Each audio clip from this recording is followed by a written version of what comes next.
प्रत्याशी का अब प्रचार का दौरा कर दिए हैं, जिसमें भाजपा प्रत्याशी कोमल जंघेल जी जाल बांधा क्षेत्र का दौरा करते हुए ग्राम बीजल देही में पहुंचे। संवाददाता आदित्य सिंह परिहार।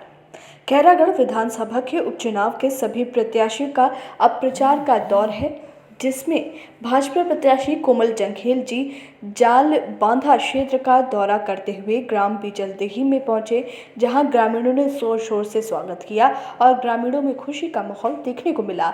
आपको बता दें कि जंघेल जी मां बीजलदेही के दर्शन कर पूजा अर्चन के पश्चात ग्रामीणों से आशीर्वाद लेते हुए मंच पर पहुंचे, जिसके साथ में घम्मन साहू, राकेश गुप्ता, विकेश गुप्ता, भरत वर्मा, नूनकरण साहू, जनपद सदस्य अनूप वर्मा, डॉक्टर महेंद्र निषाद, पूर्व मंडी अध्यक्ष प्रवीण पारख सहित अनेक कार्यकर्ता सहित ग्रामीणों की मौजूदगी रही, जिसमें जंघेल जी कार्यक्रम को संबोधित करते हुए कांग्रेस सरकार की नाकामी को गिनाते हुए बताया कि किसान विरोधी मुद्दा में मंडी में बोरा की समस्या है या किसानों को खाद बीज की समस्या पर ध्यान नहीं दिया।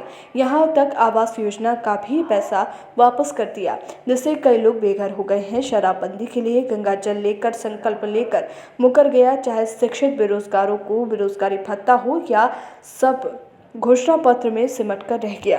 बीजलदेही में आज तक जितना कार्य हुआ ये सब भाजपा सरकार की देन है। इसी के साथ ग्रामीणों को धन्यवाद देते हुए अन्य राज्यों की तरह यहाँ भी फूल खिलाने का आशीर्वाद लिया। ऐसा सरकार के बारे में सोच रहे हैं जिन बोनस भी दूर के से बोनस आज तक के प्राप्त करी हुई 2 साल के, यहाँ तक कि बिजली हाफ की बात करें वो भी हम लोग मिली नहीं। ऐसे कई प्रकार की घटना महिला हमारे माता बहनी हमारी मांग करे कि सरकार ला इस शराब भी बंद होना चाहिए, लेकिन वो गंगा जल की कसम जरूर भेज, लेकिन वो बंद नहीं कर पाई, बल्कि और कई गुना दिक्कत है। ऐसे कई प्रकार के वादा करे और वादा करके आज मुकर गए और छत्तीसगढ़ सरकार के आज 3 साल पूरा हो गए और छत्तीसगढ़ सरकार और आवास की भी बात को बताना चाहता हूँ।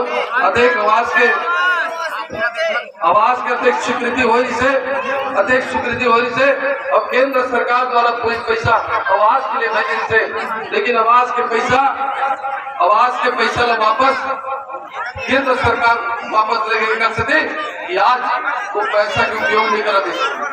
आज हम लोग कार्यकाल हो गए, छत्तीसगढ़ प्रदेश में कांग्रेस सरकार है, लेकिन खैरागढ़ विधानसभा के जरा भी चिंता ये प्रदेश के मुख्यमंत्री, ये प्रदेश की सरकार एक खैरागढ़ विधानसभा कभी याद नहीं कर पाई। अचानक जब ये उपचुनाव आए तब फिर से बोले याद आए कि खैरागढ़ विधानसभा के बड़ा काम करना है।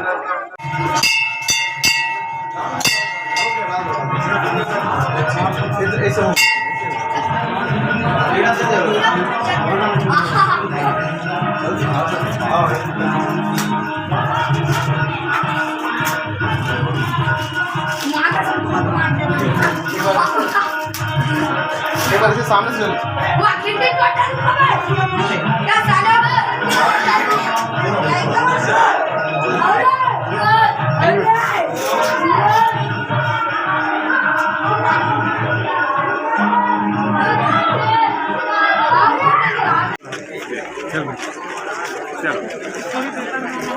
छत्तीसगढ़ में सत्ता और सरकार है, उसके बावजूद खैरागढ़ के उपचुनाव में आपको भारतीय जनता पार्टी ने आपके ऊपर उम्मीद जताए हैं, तो आप जनता को पहले क्या संदेश देना चाहेंगे और किस मुद्दे पर चुनाव लड़ रहे हैं?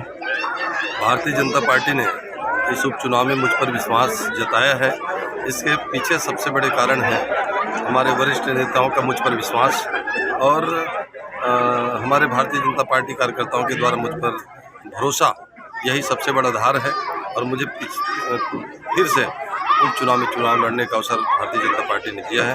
मैं भारतीय जनता पार्टी के हमारे वरिष्ठ नेताओं को और भारतीय जनता पार्टी हमारे कार्यकर्ताओं को हार्दिक दिल से धन्यवाद देता हूं।